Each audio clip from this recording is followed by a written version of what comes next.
Hi guys, so in this video I'm going to share a little bit about my thoughts, my experiences for preparing for the role of David for this show, Unboxing Christmas. So I'm very thankful that I got selected for this role, and a couple of my friends actually asked me whether I'll be doing a blog post about this, and I think 2 years ago I did a video about my thoughts, experiences on it. It was a little long, but I just, because when it comes to writing the whole thing, it can be quite taxing. It took me a long time. So I decided to make a video similar to what I did before, and I hope this will be interesting for you, just as maybe just to share a little bit of insights of what I went through. So for the whole video, I'll put the link in the description below. But to kind of watch through this entire video, I would kind of skip forward a little bit so you don't like have to rewatch the whole thing together and spend another hour or so, because I'm just going to be talking through. So yeah, without further ado, I'm just going to share a little bit about what I went through, and yeah, let's roll. Towards the end of our Christmas story, an angel appeared to shepherds in the fields and said, "Do not be afraid. I bring you good news that will bring great joy to all people. For today, a Savior will be born in Bethlehem. Glory to God in the highest." So okay, I just want to give a shout out to the kids, because the kids did a phenomenal job at the entire production. They were very consistent, they were good, and they didn't require a lot of tweaking. So it mostly for them it's just positioning, but because they are not too sure, and that happens to all actors. But for them, the lines and every time they deliver it, the way they express themselves was on point. So I thought that for this whole drama production, the kids here was supremely consistent, much more than any of the adults actually. So they were supremely consistent, and they were awesome. So I really hope that these kids, if they can, they will be able to carry on with this love for drama, this love for acting, and just go to next levels, because they're so good. They're so good. You can find out so easily. I even know your lines. So okay, Ethan here is this kid's name is Ethan. He's acting as young David here, and for him, when he did this role, I think he does a phenomenal job, because not only does he appear in the video later, he appears here as well. And when he does this role, it's actually very important, because you're seeing a little bit about the background of this character of David when he was younger, but you don't know that as an audience just yet. Later, then you will know that this is actually something that happened in the past, but you're watching it now. So this is actually about 20 years before the story of David appears. So this is actually when he started to have his experience with expressing himself and all that. And I think, to me, as you can see later, what happens is that over here, okay, he actually is kind of screws up the whole thing in a sense. Okay, he messes things up. So when he messes things up and he's not being reprimanded by the teacher, played by Maxaline rather. So for him rather, when David has messed up over here, he literally was taking the words from his teacher quite verbatim, that you can be creative. Now, I think a lot of children are very, very impressionable. So the reason why I say this is because when I asked a few friends and relatives, someone shared with me that this story hit particularly close to home. He's not a Christian, but he said that this story hit close to home because for him, when he was younger and he was growing up days, he was a very inquisitive kid. He loved to ask questions. He liked to ask and learn. So he was very active. But there was once, not just once, there was one particular event that I recalled that the teacher put the blame on him, at least that's the way he felt, for something that he didn't do. And ever since then, that scenario is that it caused him to not like school. He hated school. He just, after the incident, pretty much he just kind of kept to himself. Didn't want to open up, didn't want to ask any more questions in school, basically. So resulting in him being his current state where he is right now. So for me, when I reflect back on this character, for me, I'm very thankful that my teachers were very supportive people. So they encouraged me to do a lot of things. They were very encouraging of the small little growths, I would say, when they noticed that from previously I was someone like that and I changed. So my teachers helped me a lot in that way. And it's a small little things, but the little changes that the teacher will never know, but it happens in a child.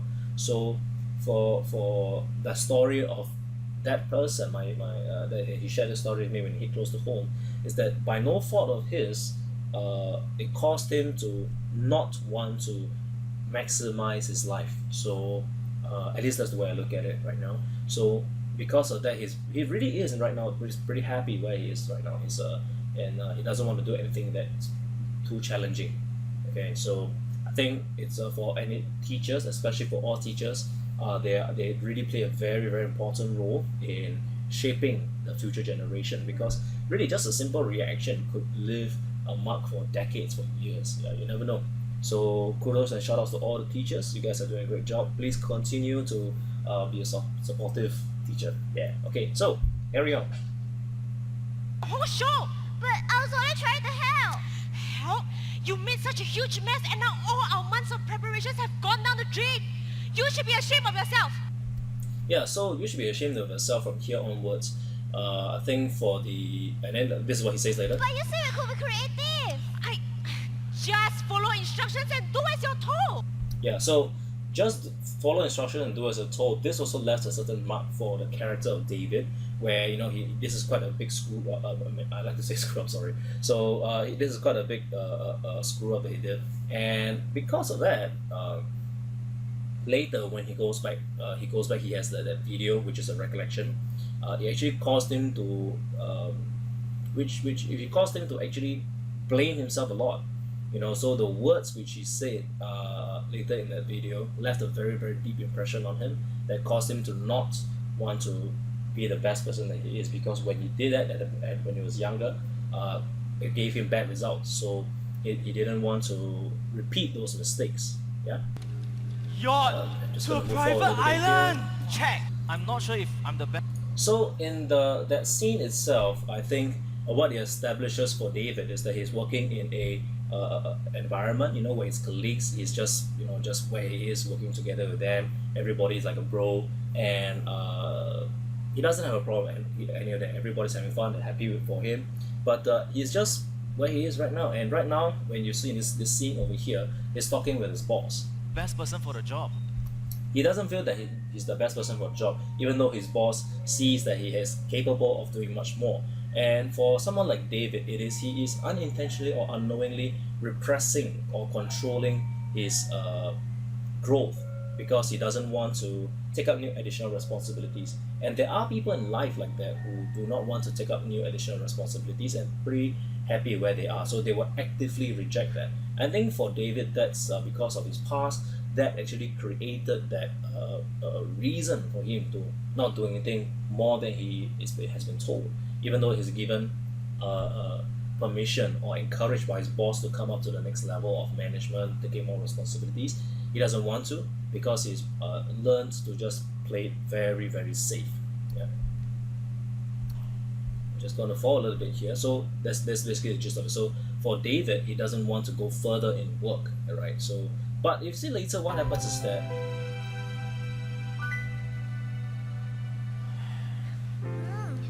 Dear, this malt wine tastes so good. Do you want some?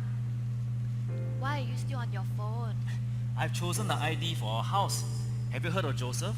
His workmanship is very good. So soon? Of course. Good IDs get very busy. We have to choke them early. Oh, for our banquet tasting, do you want to set a date for your parents? Dear, didn't you tell me about your boss? How did the talk go? okay, so for this part of the scene itself, right, for me as David, okay, establishes a different side of him, where at work he's rejective of he doesn't want to go forward, but when it comes to his private life, he's much more in control. He's actually the one, the more of a power player in his relationship with Cheryl, played very well by Varisha Kassim. So when in this dynamic over here in the earlier scene, she's very down. He's very doesn't want to go further. But you can see that he's coming into this relationship. He's the one in control. He's the one that wants things done a certain way. He's very rigid. Yes, he just wants everything very predictable. So he doesn't actually allow too much freedom or creative things or too much random stuff to happen. So he controls everything. So he doesn't. But there's a very crucial part that comes a bit later. So here, 可能我不想这么早就有孩子，还是我想继续进修，或是出国。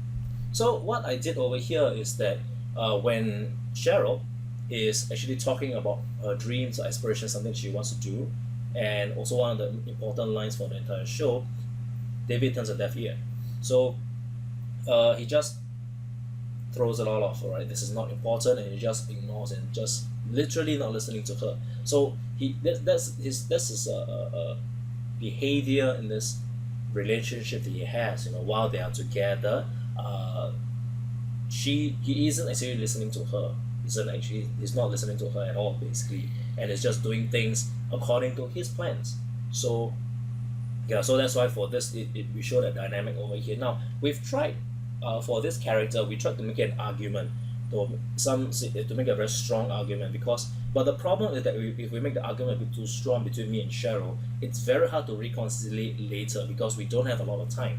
So we needed an argument that is not only is it serious enough, but not too heavy that it cannot be reconciled later. So this was one of the bigger challenges in this scene, where we had to find a proper balance, because we went aggressive and we came to a full-blown heated argument. Then afterwards, to think about, it's very, very hard to reconcile later. So we can't actually make a very light argument here. We need to give a strong reason. And for her, Kex, she does a very good job, because this character is not exactly very much like who she is. Okay, because she's a very strong character, and for this character she's playing here, it's much more softer. It's much more what they would call DISC. She'll be much more S. So because of that, she tends to be a person that is more submissive, someone that is will listen, that won't want conflict. And in this scenario, it takes a lot of effort for her to bring up the words that she wants to say, right? So over here, 我工作个几年，替我网购，一切都那么一成不变。难道接下来的30年，我们都要这样子过吗？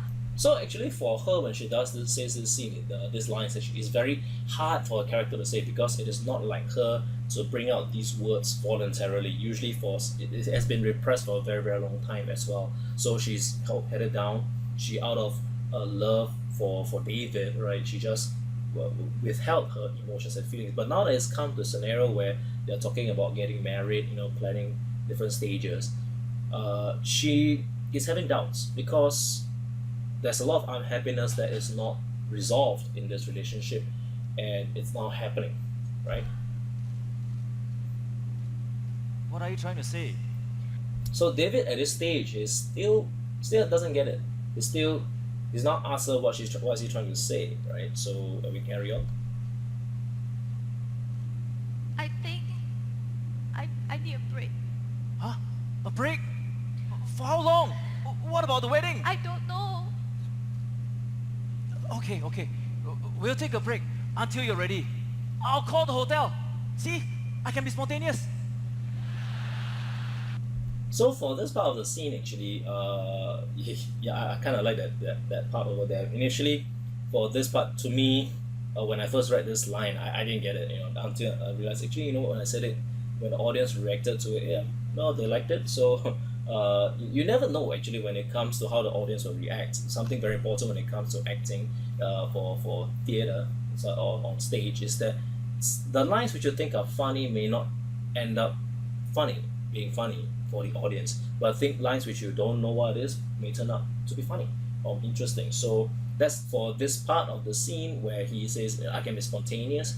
Well, it's just a little bit of a dynamic between him and her. He's just trying to win her back by trying to say things, or maybe to do things as well, to kind of bring back the relationship, so that the plans that he has put in place doesn't go off track.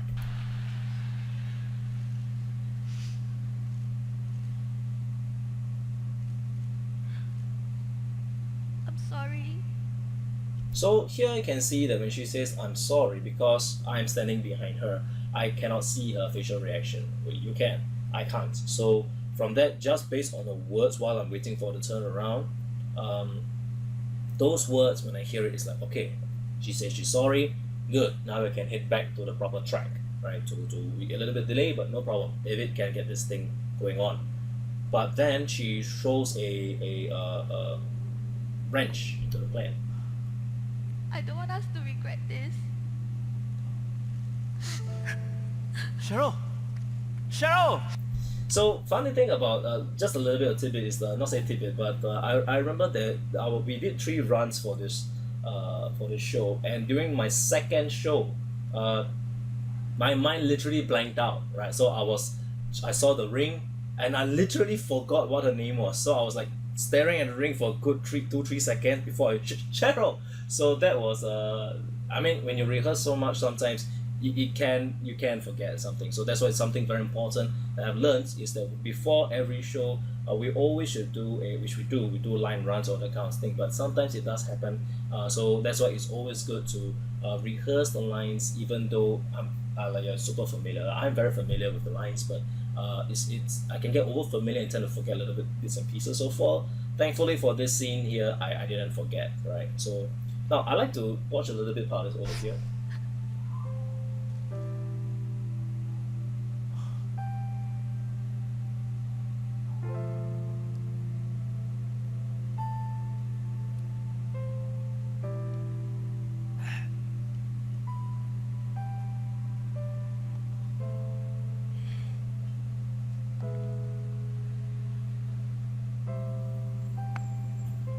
Are you trying to make fun of me?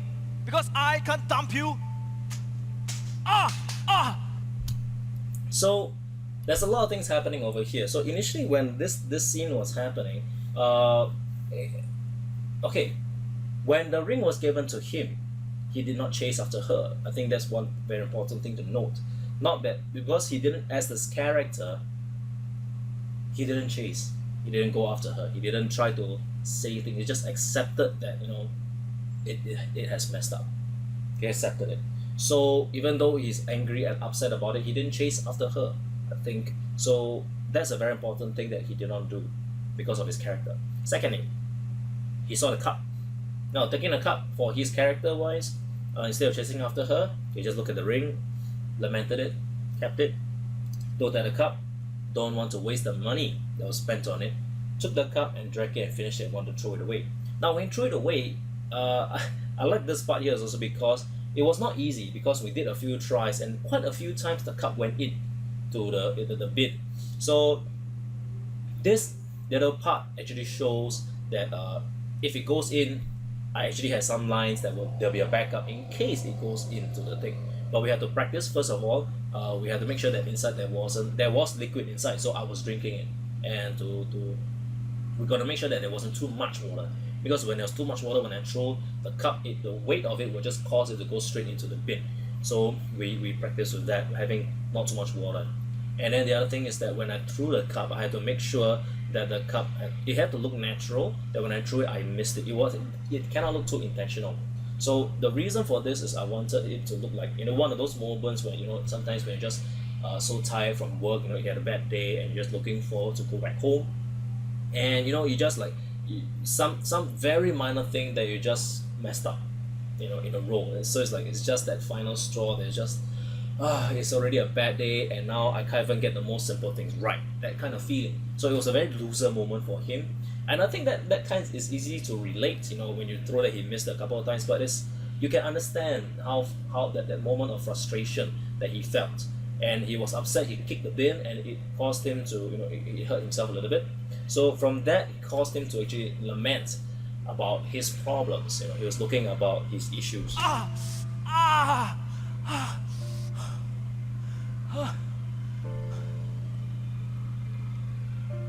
What did I do wrong? I did everything you wanted, and now you tell me this is not what you want. Predictable. What's wrong with being predictable? Predictable is being safe, which is not necessarily a bad thing, unless you are too safe. Now I really like this line. Right now we're introducing Ji Cai, Zachariah Lee Ji Cai. He's a phenomenal actor.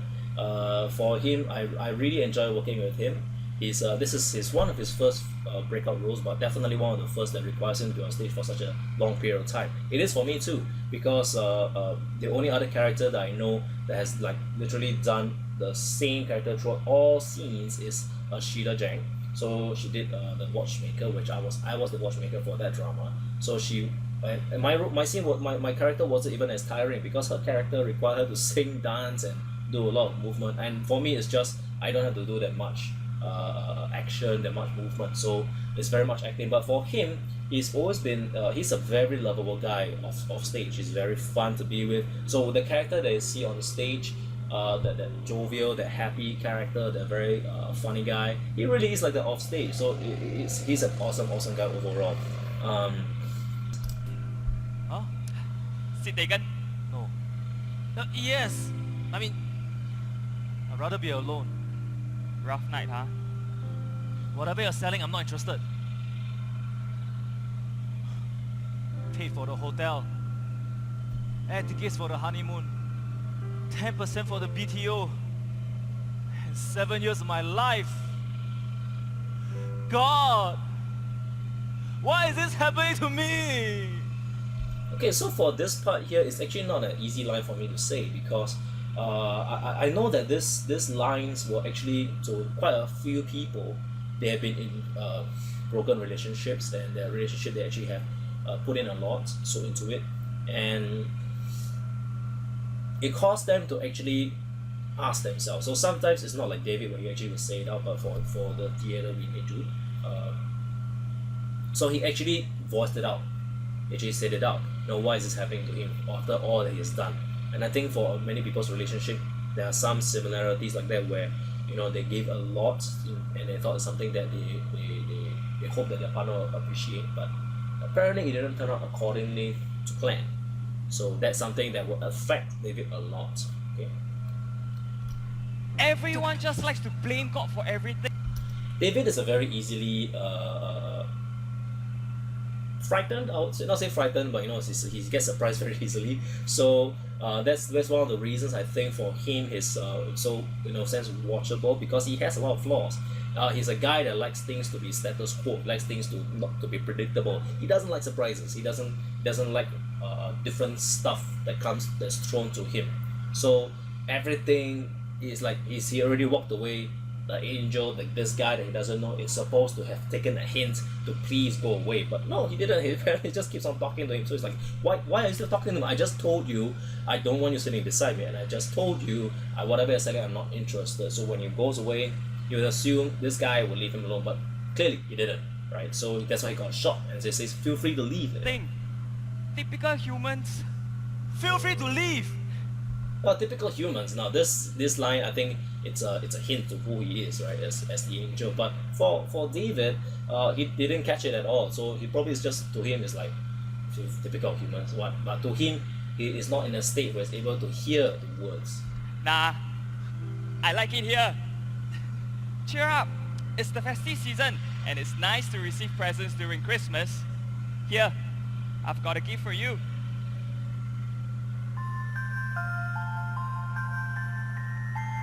So this prop is actually handmade by Eddie, one of our backstage guys. He's very good at making props.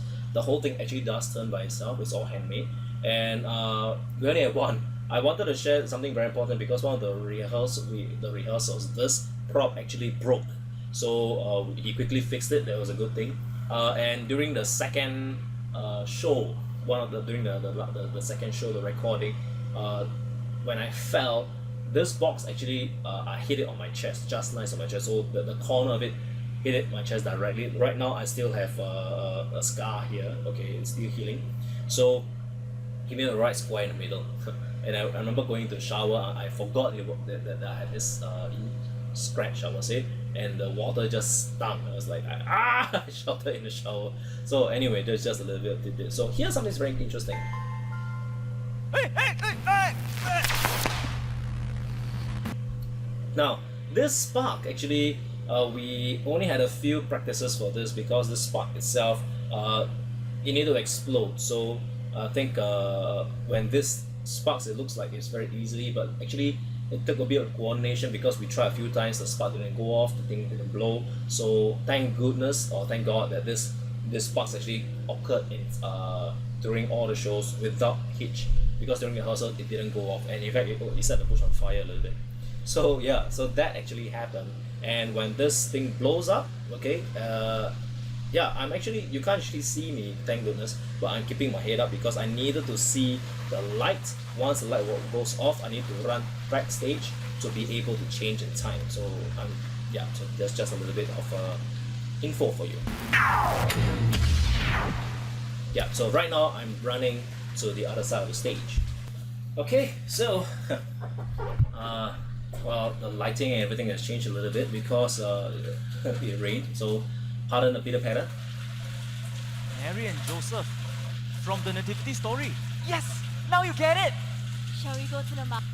So for this scene, it's also it's a good introduction of him being in Joseph's house. Interestingly, because I said Joseph for the ID initially when I was with Cheryl. So this scene is interesting because now we're introducing both Mary and Joseph. Okay, and for both of them, it's okay for Joseph. He actually did a role last year that required him to say some of the very crucial lines, and he has to do it again this year. So his name is Rainier, is a very cool guy as well. So he did as well a role of Joseph very importantly. Now for David, he doesn't know it yet, but he will actually see more something that happened in this drama during the evolution of the script.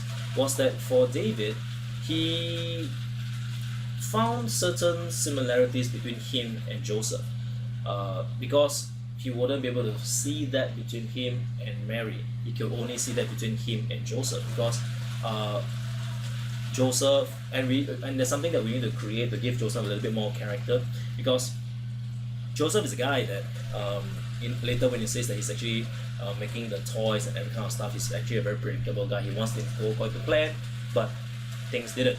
So he finds a little bit of kindred spirit in that sense between him and Joseph. So Joseph was to play a little bit of the spiritual equivalent of who he can become, in a sense, not in a sense to become like Joseph, but in a sense to accept that things do change, and you got to embrace that change that comes along. And we also have Bao Yun playing as Mary. She does a great job at it of it. And for her, I think when she did this is actually her first role after a long time. So I think it's good that we actually got to see her and on stage. Okay, so we have a very pretty Mary doing this scene. Okay. Market. I need to buy some clothes for our baby. Sure, let's go. Bye, David. So now, something that's important about this character for now is because Joseph knows David, but David doesn't know Joseph, because now we are positioning David in, so it's in a sense taking over someone else's body in a sense. But to him, David, okay, it's a I've never met you before. So one of the harder dynamics in this whole show was how can we create a character where he is wanting to know more about Joseph, right? You want to find a little bit more from Joseph, some information about Joseph, yet not make it too familiar, because we had some versions of script where he interacts with him and I was like, David just came here, so it doesn't make sense to become so familiar with him because he doesn't know David, he doesn't know Joseph. So he came here, it's like whatever Joseph is saying, he has no idea what's going on. He supposedly should know, but now he doesn't. So we needed to establish a character that knows, that has information about what's happening of this whole nativity story, yet is not familiar of his position here. What is he doing here? What's he doing right now? Okay, so that's a little bit of the journey that he's going through. Okay, so at this part of the scene, okay, this is actually the best part, I would say, for the most highlight, okay, for the whole entertainment part of the whole show, because this whole drama has been very light-hearted, and but it has its important undertones. But for this scene here, we wanted to play a little bit with different characters, so we got them to speak different languages. This was a challenge because we needed to put each of them was in charge of a certain language in a sense, and they are not communicating that across. So sometimes one of the bigger dynamics is that we needed to make sure that someone, when they say something, this other character couldn't understand, and some interesting dynamics that happen across here. So it's good that when it's good to see both Adrian really come back on stage, because Adrian is known as a funny guy in church. So it's been a while. So it's now that he comes back, he's bringing his element back in again, and he brings a lot of crazy ideas because he's such a big fan of Stephen Chow. He brings that character in, and he creates a lot of funny dynamics. So he's a very, very watchable guy on stage, and all of them are. So they now is that we have these three kings coming in for this dynamic. Okay, so I'm just going to go for a little bit. What are you saying? 我们想见西律王啊！哎呀，你俾我哋入去啦！ This is not a place where you can come and go as you wish. 誒，阿兄啊，你大聲，我唔是臭耳辣嘅。 Sir, we Man! all in. No, I think there's a misunderstanding here. 让我来帮你们吧。啊，你想？哇！你没事吧？我没事。 I'm here to collect payment for Joseph's carpentry. The king is occupied with a private performance. They are the entertainment. They are the entertainment. So for this pose I did over here, I wasn't fully outstretched, but I got this pose. Whenever I do this, I straight away in my mind I'm thinking of Will Smith. When he was doing that. So I just like this pose. Just throwing it out there. Yeah. So from here onwards, at the very beginning, because when he's just like how when the angel told him to say yes, and right now he's just following along. He's just a character that you tell me what to do and I'll just do it. Because since I'm here, I'm just following along. I don't know what the plan is. You didn't tell me, because that's what he wanted. You didn't tell me the plan. But now that I'm here, you told me something, I'll just do it. Okay, so he's still not sure what's going on. He's just following along, just slightly starting to opening up. So this part of the story is where he's starting to open up, but not completely yet. He's not fully ready to change. Okay. 咦？哦，表演。哦，表演課啊！ They are from a faraway land. They are from a faraway land. 表演。 That's why they speak a different language. Oh, why didn't you say so earlier? This way. 哦，表演，驚。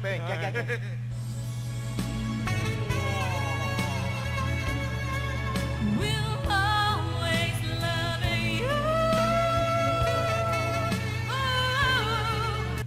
Okay, Megan does a good job over here of singing the song. She was rather jittery.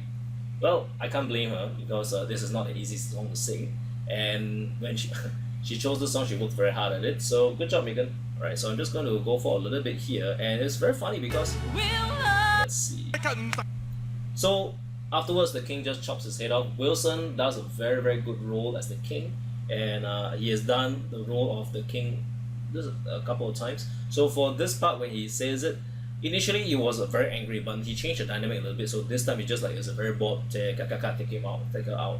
So he just changes the dynamic a little bit to make it more interesting later to see the change in character. So I think it's a very important that for any character, whatever role you play, to always take whatever opportunity you have to display different aspects of the human emotion. So at the very beginning, he was watching it and he was bored.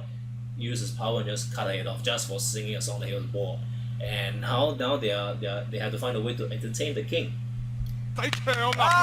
So I'm not going to go through this entire part here, because this whole thing is so entertaining that I think it deserves watching it on the whole by itself. The whole part is so good, and I don't want to just like you watch my face and watch in a small little box here, right? So I if you can, watch it in a full screen or at the comfort of your home, just to relive that part, the fun part. So I'm just going to go forward a little bit. Now for this spoof here is if you can recognize the spoof when they're doing over here, this part it very much mimics the whole old karaoke videos, alright? So it's very much mimics that. It was very funny, and I think they had a very fun time recording this. And yeah, this lady over here, her name is Jovi. So she's one of our makeup artists, okay, and she also does a bit of costumes. Right now she's yeah, she's just enjoying her life. So this, her name is Sheila. Sheila De is such a good sport. She is an amazing actress. She loves to make people laugh, and I think for her when she did this role, killed it. She just killed it. And when she did this role, it was so irritating, so funny that they had a lot of fun doing this. It was so fun to watch her do this, and she's very game to make this role happen. So shouts out to her. She's awesome. And here and afterwards later, you know that he sings very off key. We wanted to show that dynamic. So yep. So we just go for a little bit here. Supposed to cut his head off because they ordered such a bad job rather. And now the angel, you can see he needs to use his powers to kind of help this guy. Okay, so his name is Che Yao, my good friend, my bro. So for him, what happens is that he's an old guy. He has back problems, but from here he could move. So Che actually put in a lot of hard work in this role because Che is not a dancer, but he is very naturally funny. I like this guy a lot because he's just fun to watch him. When he moves, okay, he's comfortable in his uncomfortableness. I don't know what is the right way to say that, but he's very fun to watch. And when he moves in this week, okay, now one thing when it comes to the songs, I just want to record this.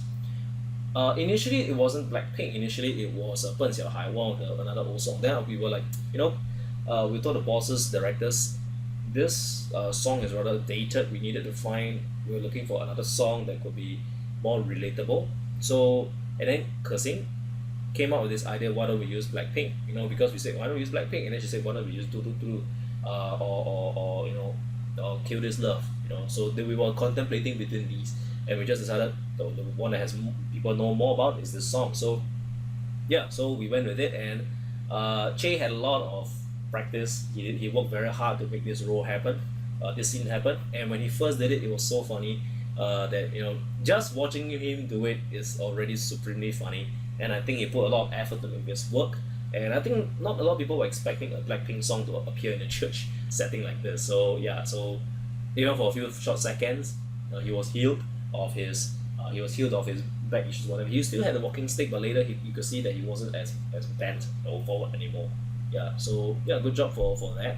And later, now this part here, the Cao Meng song, if you look at some of the actual costumes by the Grasshoppers Cao Meng, you will see that the costume is very much on point. There's a great job to the costumes department where they actually have to create the whole costumes from scratch, and they made it very, very similar. So that's something that they did. And these guys, they worked very hard on the song. So the dancers, they also did a very great job. So the dancers were completely consistent. So every time they came out, they just pulled it off perfectly. So the dancers were awesome. All the backup dancers were awesome. So they came out, they did a very good job. They made the whole thing very entertaining, very engaging. Now for the younger folks, they were like, what song is this? So this is a supremely old song in modern day standards. So it's supremely old, but supremely catchy. The old songs are great. So I still love old songs, and I think when this song came up, it's so catchy that every rehearsal when they sang this song to sound check, you just start moving along. So it's that catchy, and I think they did a great job singing this song. It's not easy to sing and dance at the same time. So and now, as I say, Adrian is completely in his element. So when he's doing this scene, every show he does, he just brings this performance up to a new level. So he's completely having fun, riling the people up. He's very, very good at it. So yeah, good job to Adrian. He does a fantastic job here. 第是来讲，我们听说新生王即将诞生，所以特地来这里想敬拜他。 They have heard news of a newborn king, and they are here to worship him. The new king？ 呢個王就係萬軍之君，萬王之王。Jonah！ But this king is not as kind and benevolent as you are, Your Majesty. 对。 Where can I find this king？ 去哪里找他？ 哦，很简单，我们只需要沿着大卫之星就能找到他了。The search is vast and wide, like the skies. 对。 So my voice cracked a little bit here. I didn't even know until my fellow drama team told me that my voice cracked. I said, no, it was intentional, but I think about it, no, it wasn't. After watching this, I didn't know it cracked. Anyway, so what happens in this scene is that because of a language difference, okay, they didn't know that they were in danger, and being pushed to the front by the angel, he had to quickly rack his brain to salvage the situation, because he knew that if he just directly translated it as verbatim, the proper translation, they, including himself, okay, will be at danger. So he needed to translate for them in that makes sense. So he had very quick thinking at this point in time. So this kind of is starting for him to come out of his shell, where he starts to become more creative. He starts to think more creatively, and so he started to twist the words a little bit just to make sure that they stay alive, so they don't get in trouble. So he tells them, when Adrian says they're here to look for the when Che Yao is looking, they're here to look for the king, he notices that the king is visibly upset. The three wise kings clearly can't take a hint, so they just carry on, and for David, he has to take that information and try to piece it around. Now, it's important that what I did over here is that I actually use physical drama. I use my physical body to repeat whatever they said, but I don't use the same words. So this is something very important, because for the character, he needed to be able to communicate to across a different language, but not confuse the king. So he needed to say something to which he can relate to, so it doesn't look like he's saying something else. So David intentionally repeats the actions of the kings, but he doesn't say the same things, so that the king can see what has the three wise men said, and he repeats that action, but he doesn't say the same thing. So this is just to make sure that the king doesn't completely call him on his bluff. Okay.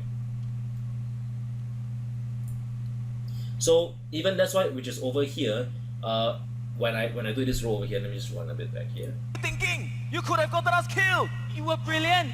You saved the day. Sometimes you need to take some risks. That was not taking risks. That was stupidity.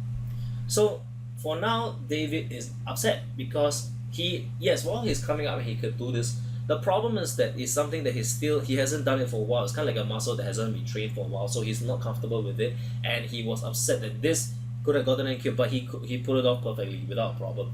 So when he did this, he was stressed. He was very stressed. So whenever he's stressed, he's upset, you will see I intentionally created this for David. Whenever he's upset or he's stressed, whatever, his hand goes up here.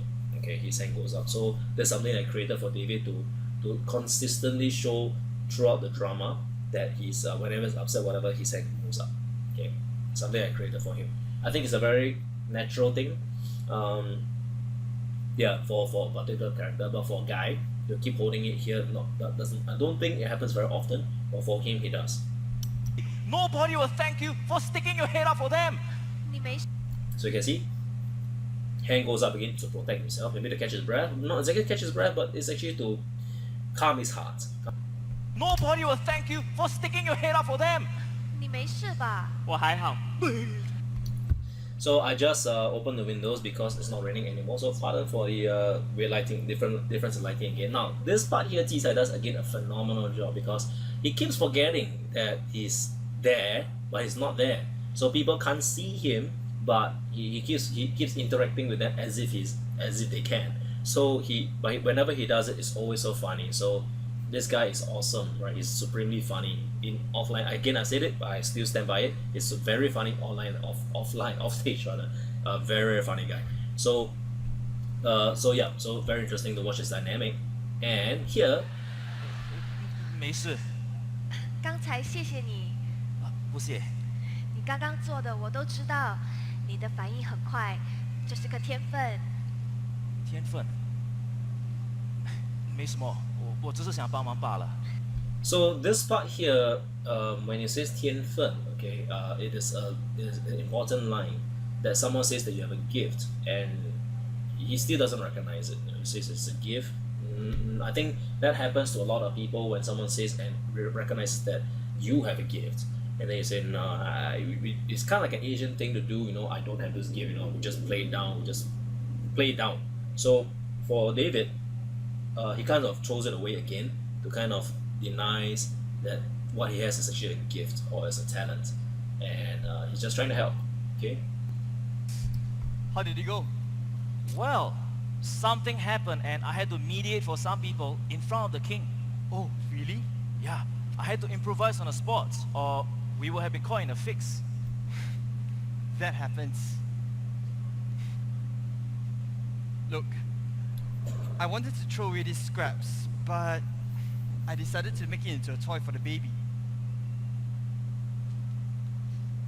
So this one again, the prop was made by Eddie. So very important part. This scene was actually one of the more difficult scenes to create because this scene was pretty much blank. When we originally had the script, it was pretty much empty. So we needed to create something to put in this scene that would gel what happened before with the next scene. So this was kind of like a little bit of a glue. But what's important is that in this scene, again, I was saying earlier, this is the part where he kind of finds out a little bit more from Joseph, and then he kind of relates it to his life. Okay, how does he change? So we find that growth from him. So Joseph unknowingly becomes the teacher for David, and that's why he learns. That's why he finds some similarity between him and Joseph. I wouldn't want to be in your shoes. Virgin birth? That's a whole new level. I put it down here because the past few scenes they were able to balance, but apparently for this scene it felt shaky, so I didn't want it to fall, so I just put it on the table instead. So so again, he doesn't want to be in his shoes because the virgin birth is an unpredictable thing. Nobody knows that this has ever happened. In fact, this is the first time. So for anybody, in fact, it's the first time for all humanity. So when this has actually happened, okay, to David, okay, he is very curious as to how he wouldn't want to be in his shoes because this is something that nobody has ever experienced. He wouldn't know how to handle it. So he's asking Joseph, how does he deal with it? And this is something that we wanted to bring across, is that you don't necessarily always have to have an answer for everything. You have to rely on God, because there are times where you just don't know things that happen, but you just gotta embrace the changes that do happen and have a hope in God. That things do happen, and there's always a hope that our Creator is the one that has the final blueprint or final roadmap, and He knows where you're going. So we have that trust and hope in Him. So that's the kind of thing that we wanted to relay here. It's at Bethlehem, David. Huh? But you didn't tell me it's across the desert. It's already the shortcut. Hey, I failed my IPPT.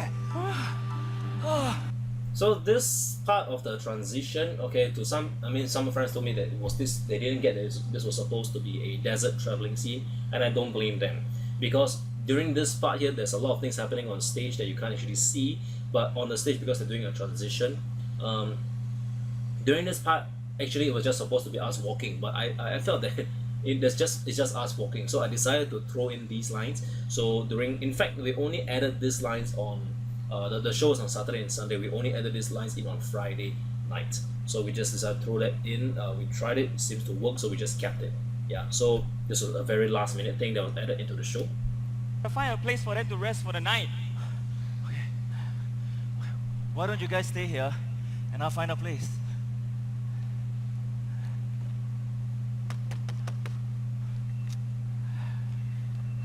Oh, I need a room urgently. Sorry, all my rooms are occupied. The whole of Bethlehem is full because of the census. Hayo. So again, Karen here does she's the innkeeper, the first innkeeper, and for David again, it's just like, if you can't do it, okay, then don't bother trying. She already gave a reason. So, and now he's encouraged by the angel to gotta try harder. Okay. You gotta try harder. So now he's again put in a spot where he needs to think on his feet. And now because he knocks the door, he can't actually he needs to think on his feet because she clearly can't see him. So, but yeah, that there's a little bit of a throwaway line, not say throwaway line. It's a little bit of play that say, it wasn't me, but she can't see him. Anyway, so then he quickly turns the conversation back to the topic at hand as to trying to get a room. So I'm just gonna okay. So clearly this part here, we can't actually, he can't get in. So he goes to the next innkeeper over here. Now, this scene is played. Lian Rong is played by Shannon. So she was my cell leader many years ago. Very interesting that we get to act on stage. For this in itself, we were creating a name for her, and we wanted her. We know that she can do this role because this part of the scene is so fun to be. It's so fun to play that we had a lot of fun creating this scene itself, and she's a good sport at it as well. So for her, when she was doing this role, they have to give her that bubble tea, the pro thing, with the huge mole, the hair, just to make her look that they give her that look, and she pulled it off. She's a very good sport at it, and for this one is we wanted to make a scene where there's a bit of where this is the part where he starts to open up, because if you see a little, when I rewind this, 找谁啊？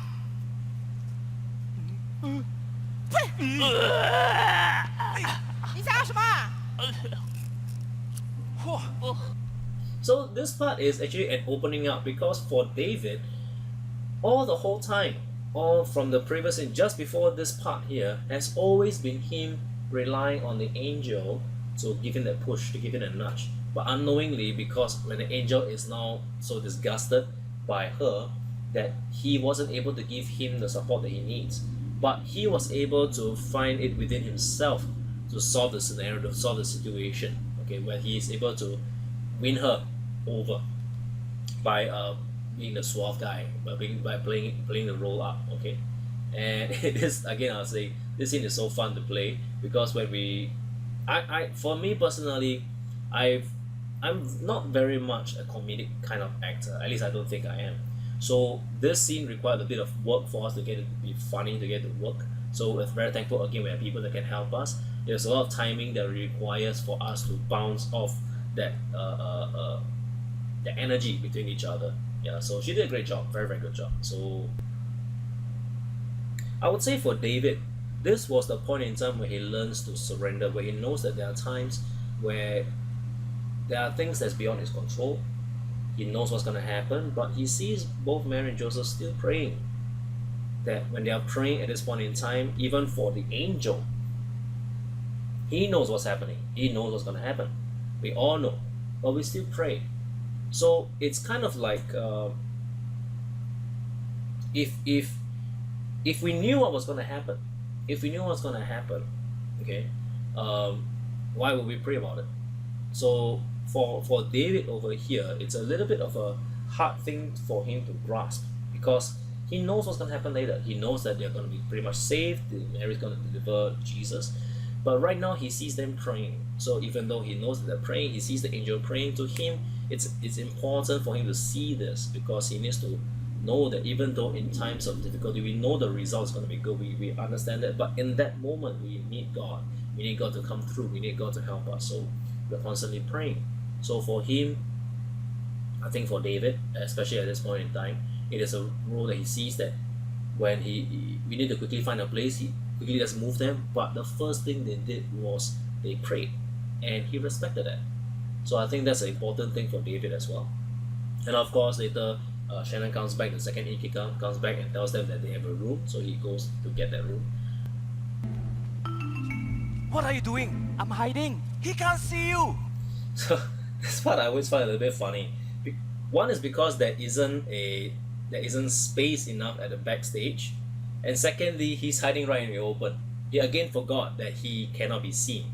So we play a little bit of fun. It's kind of like Chopper from One Piece. He's always hiding in the open. So for him, he hides in the open. He forgot that he's invisible. So David had to kind of push him out to grab the stick to hit the soldier. Now Melvin over here, he actually plays 3 roles in this whole thing. He actually plays the initial colleague. he plays a soldier here, he plays a soldier at the King Herod's palace, and he also plays at the end later the guy who plays the harmonica. We gave him a mustache so that he doesn't look visible, or rather recognizable, but he still is if you pay attention. Now, he initially wasn't supposed to be him, it was supposed to be another actor, but the other actor had some complications after some surgery, so he couldn't do that role, so he had to take up that position. So good job to Melvin. I think he's very, very consistent. In fact, he was a body double for Jesus some years back as well, so he's a very ticklish guy. Okay, so just saying. Oh, yeah, oh. Ayo. Honey! Do you have to do that? Help me out, I have a plan. Oh, he's so heavy. He is heavy. What are you doing? I'm not gonna commit murder, okay? God, it's all him. It's not me. He's not dead, right? He better not be. David, if Angel Gabriel knows about it, he's gonna kill me. He's not going to kill you. At most, he'll pluck out a few feathers. So this part here, during that change, okay, we actually have some people at the back helping us. Her name is Xenia. She's a great lady. So she helped me with the costume change quickly. In fact, for all the scenes, she's helping me out. And other than that, the soldier Melvin, okay, he's also helping me to change a little bit by helping me to put on my helmet. So that's happening at the back. So while people were not looking, so for this scene, for this to happen, Ji Cai, the angel, needs to actually drag the scene as long as possible for me to change. So he's actually, that's why but we couldn't take too long. So this part, in fact, the lines I say at the back is just a filler in case I need extra time, right? So this so I came out, took the sword, but the one problem about this scene is that we never really knew where the sword was going to fall. Well, we could have controlled it, but thank God we managed to find a way around. So the after we whack him, he falls, we grab the sword, and I'm supposed to get the revelation. So if you go back to the much earlier scene, okay, he is also wearing a soldier costume, he's holding a sword, it's pointing to the young Jesus, the kid Jesus, and it says, kid Joseph, and it says, he's crying, I can find it easily. Right now, it's the same scenario, but now instead of calling the soldiers to catch him, he is actually protecting them. So it's a little bit of a juxtaposition onto his change for the character. So, this is your plan? Wait a minute. This feels familiar. Oh no! If they hear the baby, they're gonna kill him! They are coming! 士兵，军官，这里有没有婴孩？我从那边的山丘过来，有听到婴孩的哭声。很好，我们赶紧追过去。 So this guy playing the centurion, his name is Ernest. He's been playing the soldier for so many years. In fact, we had a drama camp ministry before, and we awarded him the Winter Soldier Award because he's always been playing the soldier. He's a very consistent guy, very, very nice guy as well. So there was one run, but I did.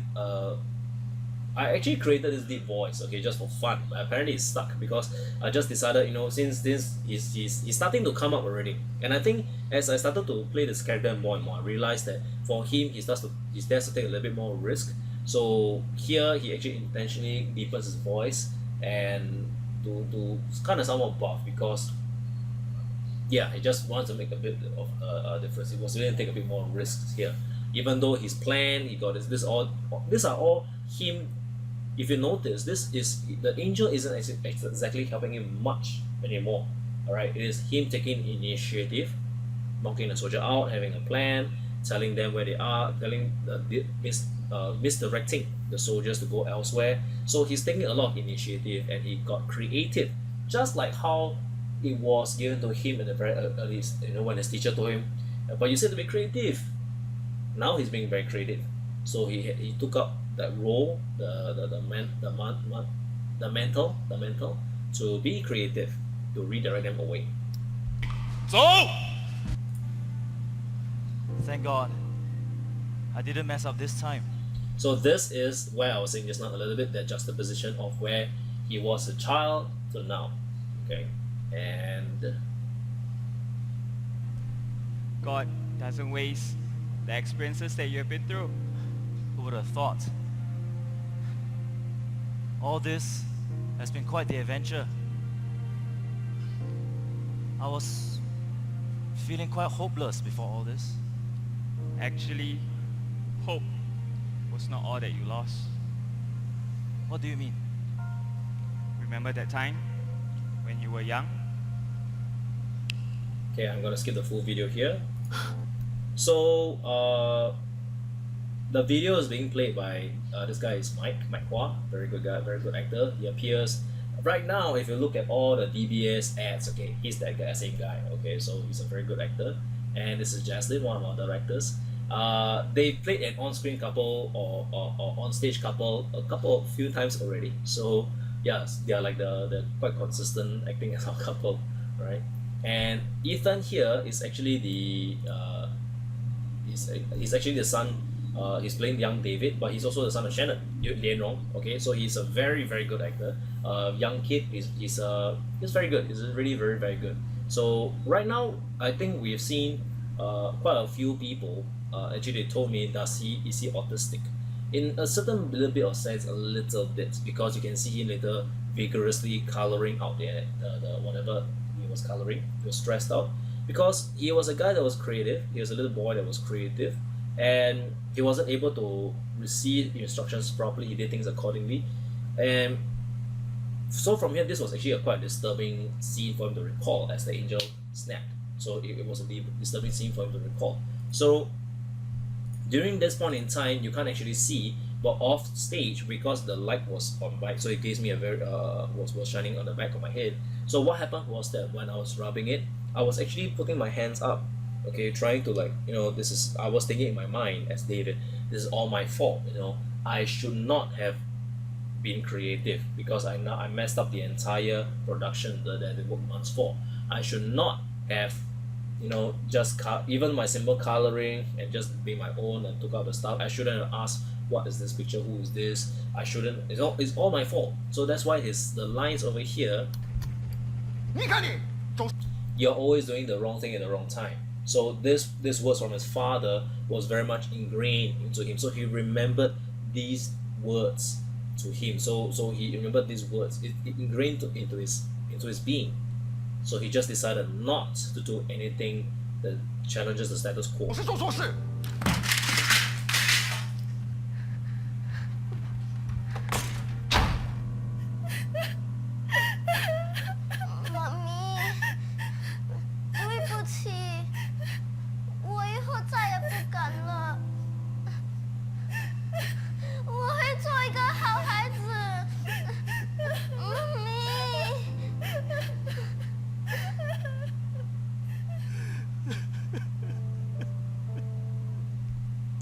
I promise I will be a good boy.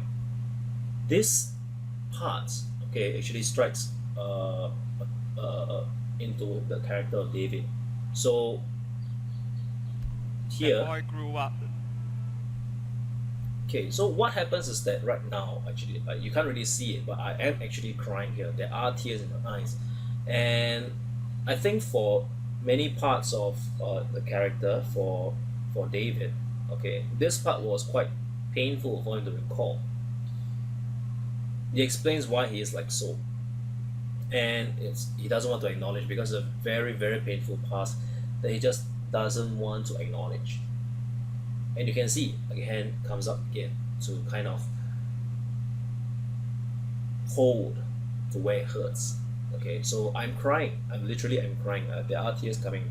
Can't really see, maybe because of lighting and the angle, but it's okay. So I gotta say it because it's okay. Why I want to say this because there was a scene in another drama, okay, where I had to cry and I couldn't cry. It didn't feel believable. But for this scene, I cried.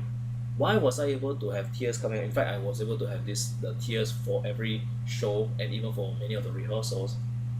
Really was because this year was actually a very difficult year for me personally. So I was recalling the difficult experiences I had, and the tears just came. So because those tears were also I just used the emotion. So previously in another drama, that was I couldn't do it, but this one I could. So, and I needed to bring out that tears, that that crying. It was a very short scene where he was crying, but I couldn't overdo it, because if I overdid it, it's very hard to salvage, and I couldn't underdo it. I couldn't make it not. I couldn't let him not cry, because if he doesn't cry over here, it just doesn't add to that whole recollection that he just had. Yeah, so it was very important that he broke down here, just to show how painful it was for him to have to recall that memory. And something very important is here that he receives the healing from the angel, that God loves you just as you are. And I think for many people it's like that.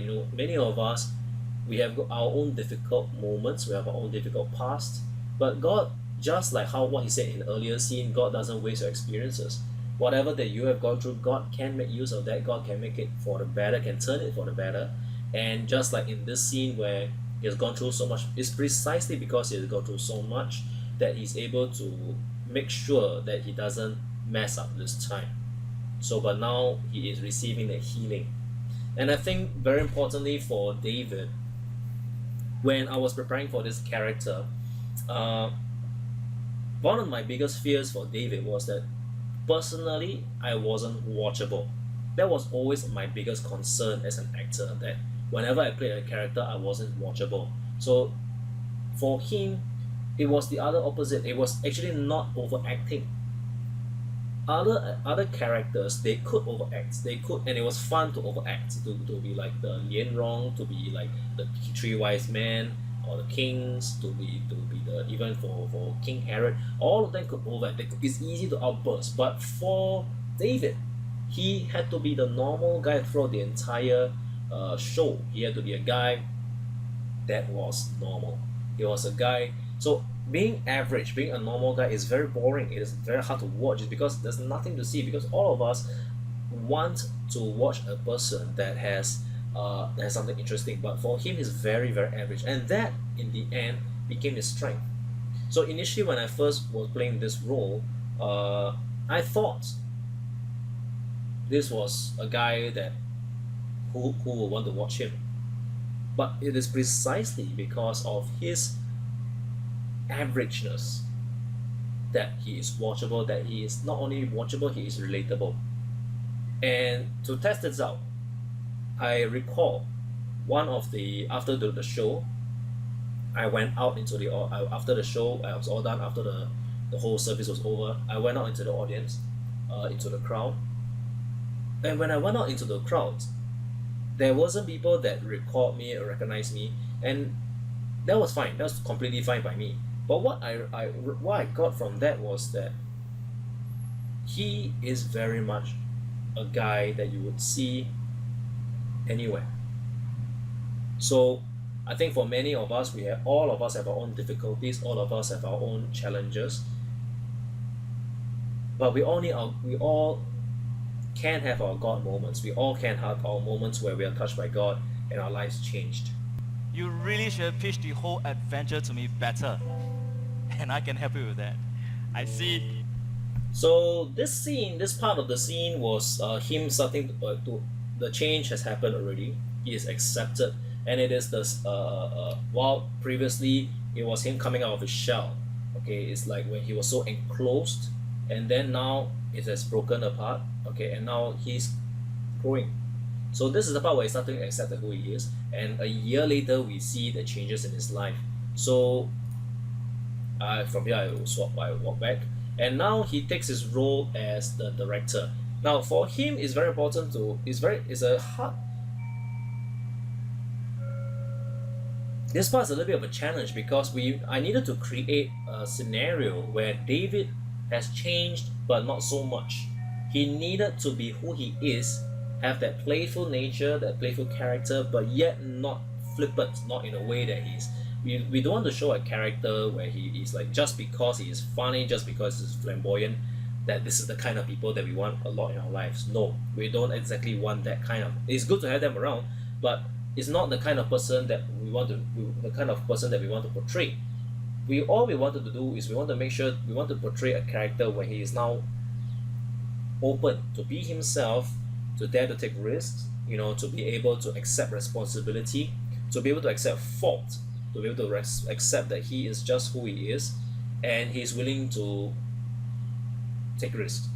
Okay, so this is at work. So we wanted for David to show that now he is taking a more bigger role in his job, in his work. So that was very important to show. And now we have the beautiful stage. We have the people coming out, the jugglers, the unicyclists, the stilt walker, to come out to show the people, to have a very festive mood, to bring it back again. So yes, we are now back at Marina Bay Sands, in the background. So now here, okay, this you can see here again is played by Melvin. Oh, David, hi. You look good. Yeah. I missed out a line here, so I'm just supposed to say, hey, it's been a while, you look good. So kudos to her for catching that and just carrying along. So that's why we both had to drag a little bit into our lines later, just so that we can fill up that space that I missed out. Thanks. I just came from a hen's night. Oh, You remember Jenna? She's getting married next week. oh, that's a relief. Um, So how? So over here, we needed to create a little bit of awkward moment, and this was hard to do because for her especially, to how can we make it so that she feels awkward, she feels, the whole scenario is a little bit awkward. So that's something that we had to balance with, because now the ball is in her court, in a sense where he is a changed man. She senses it, but still is the same guy. He is now more playful. He's different, and she's still willing to come back to even though yes, she was the first person that walked away from this relationship, but she still loves him. She still cares, and it was him that didn't actually. I would say it took a whole year for him to come back. It's also because now this is one of the hard things that we had a challenge with, a difficulty with it, was how can we reconcile this two, because there was a lot of things that David put in his earlier self, but now in this scenario, after seeing her, does he actually recall, does David actually remember all the things that was done? So for David, he accepted it. He accepted that things have changed and he just embrace it. But yet there's something he wants. He still wants to catch up with her because he still likes her. Because he is saying, you know what, oh, that's a relief at the very beginning part. So he still likes her. So we wanted to show that. But we didn't want to make it too cringy, like bringing back the ring, because in the show I bring up the ring twice. But in this part here, we didn't want to bring up the ring because it's a little bit too cringy. It's too much of a fairy tale-esque kind of ending, so we didn't want that. But we wanted to show that he's still interested in her. She is still kind of interested, but they're just not saying it out loud at this stage. But we wanted it to have an open-ended ending where it could carry on. So that's something, the kind of style we're going through for a while now. And afterwards, here was then where he asked that, do you want to hang out, do you want to catch up over drinks, and he remembers that does she like malt wine, because at the very beginning she drank malt wine, and then to him he just drank it, he kind of coughed because of drinking it. So now he's trying to set up a date, okay, together with her, and then to chat over drinks, her favorite drink, malt wine, and he remembered.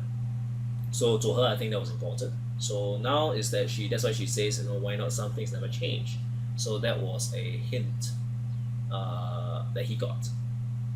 And then they just nicely moved off to the side, and then showing the angel taking a picture. How are you? I'm doing good. I took up a new role, heading up the marketing department as creative director. That's new. Yeah, I just got it. No, I mean your new role at work. I know. I was just teasing you. You seem different. Oh, I went on an interesting trip to Jerusalem. Jerusalem? Yeah, I met a king, had to travel across the desert. I even had to dress up as a soldier. That's so unexpected. And I thought about what you said. That sometimes life leads us in different directions. And we just have to embrace it. You were right. Really? Say, if you're not too busy, do you want to catch up over drinks? Sure. Do you still like malt wine?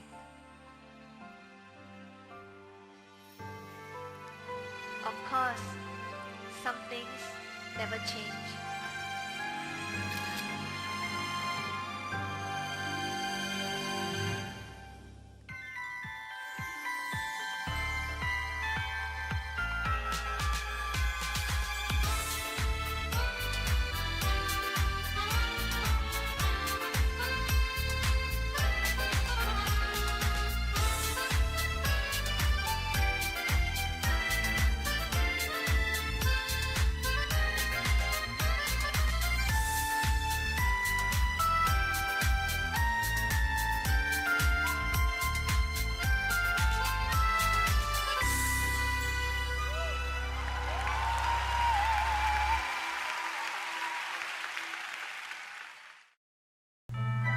Yeah, so that's it. So I hope you enjoyed the show, and I hope you enjoyed the recording, and maybe a little bit about some of my sharing. And yeah, I really hope that I get to play another role. Hopefully I can get to play a villain. I would love to play a villain, but I don't know. I definitely cannot play a villain during Easter times, unless someone else takes up my consistently played role, right? So okay, so I will the next time I do a review video, I hope you can get to watch me as well. See you guys.